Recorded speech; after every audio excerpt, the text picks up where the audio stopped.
जय श्री केदार। दोस्तों थंबनेल देखकर पता चले गया होगा कि आज की वीडियो किस बारे में है। तो आज की वीडियो है भाई केदारनाथ यात्रा 2025 के बारे में, क्योंकि 2025 में जो यात्रा होने वाली है उसको लेकर अभी से ही बहुत लोगों के मन में बहुत सारे प्रश्न हैं। और जिन लोगों के मन में प्रश्न भी नहीं है और जो 2025 में केदारनाथ यात्रा करना चाहते हैं तो उनको इस वीडियो से बहुत ही फ़ायदा होने वाला है, क्योंकि जो ये वीडियो है ये मैं उन लोगों के प्रश्नों के अनुसार बना रहा हूँ जो मैं विगत कई सालों से देख रहा हूँ कि लोगों के मन में बहुत प्रकार के प्रश्न रहते हैं और बहुत लोगों को केदारनाथ यात्रा कैसे करें इस बारे में पता नहीं रहता है। लेकिन वीडियो शुरू करने से पहले मैं आपको अपना परिचय दे देता हूँ। तो मैं हूं अनुराग और मैं हूं केदारनाथ से। 6 महीने मैं केदारनाथ में ही रहता हूं और केदारनाथ के बगल में ही हमारा गांव है। और अभी मैं हूं अपने खूबसूरत गांव गुडगू में। और अगर आप यहां की कंडीशन अभी देखें तो बिल्कुल ही बादल लगे हैं और ठंड बरकरार है। और यहां अगर आप देखें तो बर्फ़बारी हो रही है भाई। और अगर इसी प्रकार की ठंड रही, बारिश रही तो हमारे गांव में भी बर्फ़बारी हो सकती है। तो ये तो था मेरे गांव का हाल और मेरा छोटा सा परिचय। अब शुरू करते हैं वीडियो। तो सबसे पहले केदारनाथ यात्रा जब शुरू होती है तो लोगों के मन में एक प्रश्न आता है कि केदारनाथ के कपाट कब खोले जाएंगे। तो 2025 में केदारनाथ के कपाट खोले जाएंगे अप्रैल 20 और मई 10 के बीच में। अभी इसकी डेट फिक्स नहीं हुई है और पंचमी के दिन इसका डेट फिक्स होती है। तो जब भी डेट फिक्स होगी मैं आपको बता दूंगा। मेरा इंस्टाग्राम चैनल है और व्हाट्सएप चैनल भी है, तो आप वो भी ज्वाइन कर सकते हैं। तो जैसे ही केदारनाथ धाम के कपाट खुलने की डेट फिक्स होती है तो शुरू होती है केदारनाथ यात्रा रजिस्ट्रेशन की शुरुआत। तो इस बारे में लोगों के बहुत सारे प्रश्न रहते हैं कि हमें ऑफलाइन अप्लाई करना चाहिए, ऑनलाइन, या फिर कहाँ से ये अप्लाई होगा। तो भाई कुछ दिक्कत नहीं है, कुछ बड़ा मुश्किल काम नहीं है। बस आपको अपने गूगल या क्रोम पर जाना है और सर्च करना है 4 धाम यात्रा। तो सबसे पहले जो लिंक आएगा उस पर क्लिक करके उत्तराखंड टूरिज्म का लिंक है, तो वहीं से आप अप्लाई कर सकते हैं। और ये ऑनलाइन भी आप कर सकते हैं और ऑफलाइन भी कर सकते हैं। ऑनलाइन का फ़ायदा ये होता है कि आपको घर बैठे फॉर्म मिल जाएगा और आप परमिशन मिल जाएगी। ऑफलाइन में ये दिक्कत है कि आप जब गौरीकुंड या अन्य जगहों पर आते हैं तो वहाँ पर पता चल रहा उस टाइम तक बहुत भीड़ रहेगी, तो दिक्कत है। तो मैं तो ये बोलूँगा कि ऑनलाइन आप अप्लाई करें और बहुत ज़रूरी है आप अप्लाई ज़रूर करके आए, क्योंकि ये इसलिए बहुत ज़रूरी है क्योंकि इससे आपका रिकॉर्ड रहता है, गवर्नमेंट के पास होता है। तो आपको अगर कुछ भी होता है तो ये जानने के लिए सही है कि आप यहाँ आए थे और आप यहाँ तक पहुँच चुके थे, ठीक है। बाकी इसकी फ़ीस पड़ती है 100 या 200, तो बड़ा इजी है, आप अप्लाई ज़रूर करना। तो ये तो हो गया भाई 4 धाम यात्रा के लिए अप्लाई करना। अब लोगों का प्रश्न ये भी है कि हमें यात्रा करनी है हेलीकॉप्टर से, तो हमें हेलीकॉप्टर बुकिंग कहाँ से करनी है या फिर कब करनी है। तो हेलीकॉप्टर की बुकिंग आपको 4 धाम यात्रा से ही होगा। एक बार आपको वहाँ अप्लाई करना पड़ेगा, फिर वहाँ से आपको एक नंबर मिलेगा, वो नंबर आपके पास होना चाहिए। फिर आपको जाना है हेलीकॉप्टर वाले लिंक पर, जो कि मैं अभी दे नहीं पाऊँगा लिंक, लेकिन जब भी यात्रा शुरू होगी मैं 15 दिन पहले अपने चैनल पे वो लिंक डाल दूँगा। तो वहाँ पर आपको जाकर सिंपली अप्लाई करना है और बहुत ईजी है भाई, इतना पैनिक होने की नीड नहीं है। और कम से कम यात्रा शुरू होने से पहले 15 दिन पहले आपको अप्लाई करना पड़ेगा और डेली करना पड़ेगा। बहुत बार क्या होता है ना कि आपको सीट नहीं मिलती और आप हिम्मत हार जाते हैं और बोलते हो कि सीट ही नहीं है, लेकिन ऐसा नहीं है। अगर आप करते रहेंगे कोशिश तो आपको स्लॉट मिल जाएगा। और सुबह को ना 2-3 बजे आप अगर आप अप्लाई करेंगे तो चांसेस है कि मिल जाए, क्योंकि मैंने ऐसे बहुत चांस देखे हैं कि 2-3 बजे स्लॉट मिल जाता है, पता नहीं कैसे, लेकिन मिल जाता है। तो भाई 4 धाम यात्रा के लिए अप्लाई हो गया, हेलीकॉप्टर भी आपने बुक कर दिया। अब बारी आती है घर से बाहर आने की, लेकिन उससे पहले आपको बता दूं कि यात्रा के दौरान तो आपको क्या क्या चीज़ें लाने हैं, लाइक आपके कपड़े, आपके जूते या फिर अन्य चीज़ें। तो सबसे पहले जूते आपको हल्के वाले लाने हैं और रेन प्रूफ वाले जूते लाने हैं, क्योंकि बारिश हो गई तो दिक्कत है। और जुराफे फैशन वाले जुराफ नहीं लाने, बल्कि मोटे वाले जुराफ लाने हैं और अच्छे वाले जुराफ लाने हैं। ग्लव्स लाने हैं और टोपी वगैरह लाने हैं, मास्क लाना है। और अगर आपको सांस की कुछ दिक्कत है तो चाहिए कपूर, क्योंकि वहाँ पर बहुत सारे लोगों को दिक्कत होती है। तो अपने साथ कपूर, अच्छा वाला कपूर, हाँ, ऐसा नहीं कि आपने कोई भी उठा ले, अच्छा वाला कपूर आपको साथ चाहिए। तो इतना सारा सामान ये तो चाहिए ही चाहिए। साथ में अगर आप ज़्यादा फूडी हैं, यानी कि खाते बहुत ज़्यादा हैं, तो आपको अपने साथ सामान भी बाहर से ही वहीं से रखना होगा, नीचे से, चाहे आप उखीमठ से ले लो, चाहे अपने इलाके से ले लो।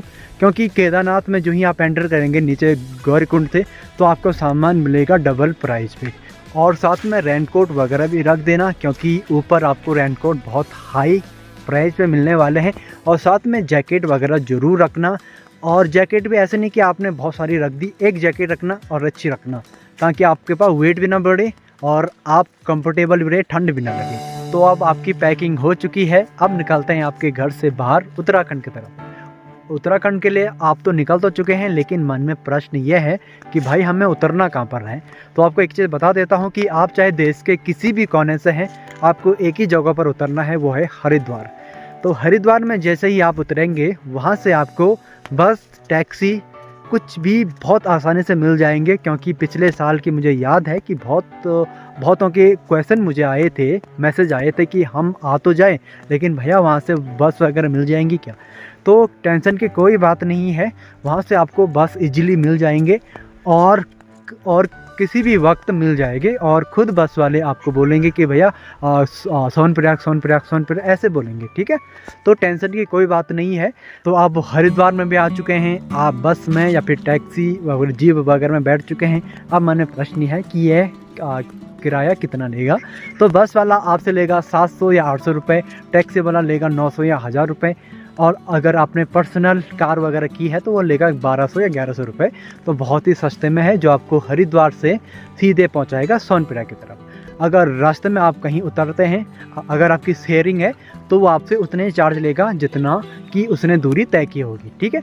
तो बहुत ही सस्ता प्राइस है भाई। मैं आपको एक सलाह दूंगा कि अगर आप अकेले आ रहे हैं, सोलो आ रहे हैं, और आपके पास अपनी पर्सनल गाड़ी नहीं है, तो आप बस का प्रयोग करें, क्योंकि इससे आपके पैसे बच जाएंगे। और अगर आप ग्रुप में हैं, लाइक 9-10 लोग हैं, तो आपको एक जीप या टैक्सी वगैरह बुक करनी चाहिए। वो इसलिए कि आप उसको जहाँ पर चाहे रोक सकते हैं और वहाँ पर फ़ोटो वगैरह खींच सकते हैं। क्योंकि जब आप पहाड़ में आते हैं तो यहाँ पर बहुत ही खूबसूरती है भाई। तो मन करता है कि काश टैक्सी वाला एक बार गाड़ी रोक दे और हम यहाँ पर थोड़ा एंजॉय करें। तो आप इसलिए, अगर आप कम लोग हैं, यानी 1 या 2 लोग हैं, तो बस में आना आपके लिए सही रहेगा। लेकिन ज़्यादा हैं तो आप जीप वगैरह बुक करें। और आप मेरी टैक्सी भी बुक कर सकते हैं, और मैं इसकी पूरी जानकारी दूंगा जब यात्रा खुलेगी। उससे 15 या 20 दिन पहले मैं सारी चीज़ें बता दूंगा। आप चाहे वो भी बुक कर सकते हैं। और मेरी गाड़ियाँ चलती हैं 4 धाम यात्रा पे, तो आप ज़रूर बुक करें और कंफर्टेबल होकर मेरे कैंप में आप आ सकते हैं। तो भाई अब आप पहुंच चुके हैं हरिद्वार से सोनप्रयाग में, और सोनप्रयाग आते आते आपको हो जाएगा थोड़ा बहुत अंधेरा और आपको थोड़ा थकान भी हो सकती है। तो अगर आप चाहें तो वहां पर भी स्टे कर सकते हैं, और आप चाहे तो गौरीकुंड भी स्टे कर सकते हैं। लेकिन उससे पहले आपको बता दूं कि सोनप्रयाग में आते ही आपका जो वाहन होगा, चाहे वो बस हो चाहे वो टैक्सी हो, वो रुक जाएगी और वहाँ पर होगा आपका यात्रा सत्यापन। जो आपने 4 धाम के लिए अप्लाई किया था, तो यहाँ पर वो सत्यापन होता है कि आपने किया है या नहीं किया है। तो हो सकता है यहाँ पर आपको एक लंबी भीड़ मिले, और जिन लोगों ने ऑनलाइन अप्लाई नहीं किया होगा तो यहाँ पर उनका ऑफलाइन अप्लाई कर दिया जाता है, और बहुत लोगों को नहीं भी जाने दिया जाता है। लेकिन अगर आपके पास आधार कार्ड और 2 फोटोज हैं तो आपको ऊपर जाने दिया जाएगा। तो याद करके अपने पास आधार कार्ड और 2 फोटो जरूर रखें। चलो भाई, आपका यात्रा सत्यापन भी हो चुका है, और अब आप पहुँच जाते हैं सोनप्रयाग के पुल पर, और वहाँ पर आप देखते हैं कि टैक्सी लगी है, और वहाँ से आपको 50 रुपये देकर शटल सेवा में जाना पड़ेगा सीधे गौरीकुंड। तो गौरीकुंड और सोनप्रयाग के बीच में जो गाड़ियाँ चलती हैं उनका नाम है शटल सेवा। तो आप पहुँच जाते हैं सीधे गौरीकुंड की तरफ। उसके बाद शुरू होती है एक बहुत ही खड़ी चढ़ाई, जो कि है पूरे 22 किलोमीटर की, और ये एक घनिष्ठ परीक्षा है। अगर आपको गौरीकुंड में नहाना है, स्नान करना है, तो आप वो भी कर सकते हैं, और आप चाहे वहाँ पर स्टे भी ले सकते हैं। और स्टे करने के लिए आपको होटल वगैरह थोड़ा, अगर पब्लिक ज़्यादा है तो आपको महंगे मिलेंगे, और अगर पब्लिक कम है तो आपको 2000, 3000, 1500 तक भी मिल सकते हैं। बाकी वहाँ कैंप वगैरह कुछ नहीं रहते हैं। अब चाहे तो आप यहाँ से घोड़ा कर सकते हैं, पालकी कर सकते हैं, या फिर कंडी वगैरह कर सकते हैं, या फिर आप पैदल ही ट्रैक कर सकते हैं। तो आपने ट्रैक शुरू कर दिया है और आपको एक चीज़ पहले ही क्लियर कर दूं कि अगर आपको कुछ भी सामान लाना है जैसे कि चॉकलेट, बिस्किट या फिर कुछ फल फ्रूट, तो आप नीचे से ही रख दें, क्योंकि जैसे ही आप ऊपर की तरफ चढ़ेंगे आपको थोड़ा महंगाई ज़्यादा लगने लगेगी। और थोड़ा महंगा होता ही है क्योंकि मेहनत है और महंगा होना भी जायज़ है। अब आप पहुंच चुके हैं रामबाड़ा, लेकिन रामबाड़ा में आते आते आपका पूरा जोश ख़त्म हो चुका है और आप थोड़ा सा थके हुए भी हैं। तो रामबाड़ा में आते ही आपको दिखेगा एक पूरा स्वर्ग, और रामबाड़ा से ही शुरू होती है केदारनाथ धाम की असली यात्रा, क्योंकि अब जो चढ़ाई है वो टेढ़ी मेढ़ी है और इतने मोड़ हैं कि आप गिनना भूल जाओगे। लेकिन आपको करना क्या है, ये पूरे मोड़ पूरे करके जाने हैं, क्योंकि अगर आपने शॉर्टकट ले लिया तो आप बुरी तरह से टूट जाएंगे और बहुत ज़्यादा थक जाएंगे। तो मैं ये बोलूँगा भाई कि शॉर्टकट के भरोसे नहीं रहना है, आपको पूरा रास्ता नापना है। तो अब आप पहुंच चुके हैं घोड़ा पड़ाव या फिर बेस कैंप में, जहां पर मैं रहता हूं। तो अगर आपकी ऑनलाइन बुकिंग है तो आपको टेंशन की कोई बात नहीं है, लेकिन अगर आपके बुकिंग नहीं भी है तो भी आपको टेंशन की कोई बात नहीं है। आपको कैंप वगैरह इजीली मिल जाएंगे और सस्ते प्राइस में मिल जाएंगे। 400 या 500 पर पर्सन के हिसाब से आपको कैंप वगैरह मिल जाएंगे। अगर आपका होटल बुक है तो होटल रहते हैं आपको सीधे मंदिर में, मंदिर के अराउंड 100 मीटर की दूरी पर या फिर पास ही में होटल वगैरह होते हैं। तो अगर आपने ऑनलाइन बुक नहीं किया तो मैं होटल का ये बोलना चाहूँगा कि आपको ऑनलाइन बुक करना है। और कैंप का भी ऑनलाइन के लिए इसलिए मैं बोलना चाहूँगा क्योंकि जब आप यात्रा करते हैं तो बहुत बार क्या होता है कि आपको रात हो जाती है, और जैसे जैसे रात होती है केदारनाथ में कैंप वगैरह थोड़ा महंगे होने लगते हैं। और ऑनलाइन बुकिंग में ये होता है कि आप चाहे 1 बजे आओ या फिर 2 बजे आओ, आपको कैंप वगैरह पक्का मिल जाएगा। तो मैं ये बोलूँगा कि आप ऑनलाइन ही कैंप बुक करें। आप चाहे तो मेरा कैंप भी बुक कर सकते हैं, चाहे आप किसी और का भी कैंप बुक कर सकते हैं, लेकिन ऑनलाइन ज़रूर करें। केदारनाथ पैदल यात्रा है, वो कम से कम 8 या 9 घंटे की यात्रा होती है, क्योंकि मेरे को बहुत साल हो गए वहाँ। तो जितने भी लोग वहाँ आते हैं ज़्यादातर लोग 8 घंटे, 9 घंटे, 10 घंटे में ही आ पाते हैं। बहुत सारे लोग तो 12-12 घंटे वाले भी होते हैं, लेकिन आप उनमें से मत बनना। आप कम से कम 8 घंटे में आना, तो फिर आप पहुंच पाते भी शाम को। तो अगर आपको शाम की आरती देखनी है तो 7:30 बजे से आरती शुरू होती है, तो आप चाहे तो वो आरती भी ले सकते हैं। अगर आपको लेट होती है तो आपको कैंप में स्टे करना पड़ेगा, आप चाहे बेस कैंप में करें या फिर कहीं भी करें, ठीक है। तो अब जो सबसे ज़्यादा क्वेश्चन पूछा जाता है वो पूछा जाता है कि केदारनाथ के दर्शन कैसे करें, वो भी कम समय में और कम पैसों में, क्योंकि केदारनाथ को लेकर लोग मानते हैं कि वहाँ बहुत ज़्यादा पैसे खर्च होते हैं दर्शन के नाम पे। तो आपको बता दूं कि दर्शन करने के 3 ऑप्शन हैं, एक है लाइन पर लगकर, एक है वीआईपी दर्शन और एक है स्पेशल पूजा। लेकिन इन सब से पहले आपको जाना पड़ेगा अपना यात्रा सत्यापन के लिए, जो कि मंदिर से थोड़ा सा नीचे यानी कि 200 मीटर नीचे पर होता है। तो वहाँ पर आपको एक टोकन मिलेगा। फिर अगर आपको सिंपल दर्शन करना है कतार में लग के, तो आप वहाँ पर ज्वाइन कर सकते हैं और सीधे दर्शन कर सकते हैं। और अगर आपको वीआईपी या फिर स्पेशल पूजा करनी है तो आप मंदिर के काउंटर पर जा सकते हैं और वहाँ से पर्ची काट सकते हैं। 1200 की जो पर्ची कटती है वो करती है वीआईपी दर्शन के लिए, उसमें सिंगल पर्सन जा सकता है और उसमें भी धक्का मुक्की होती है। और एक होती है स्पेशल पूजा जो होती है 5500 की, तो उसमें 5 लोग अंदर जा सकते हैं, लेकिन वो पूजा होती है रात के 12 और 1 बजे के बीच में। तो उसमें धक्का मुक्की तो नहीं होती है, लेकिन थोड़ा बहुत ऐसा है कि रात है और ठंड भी लग सकती है।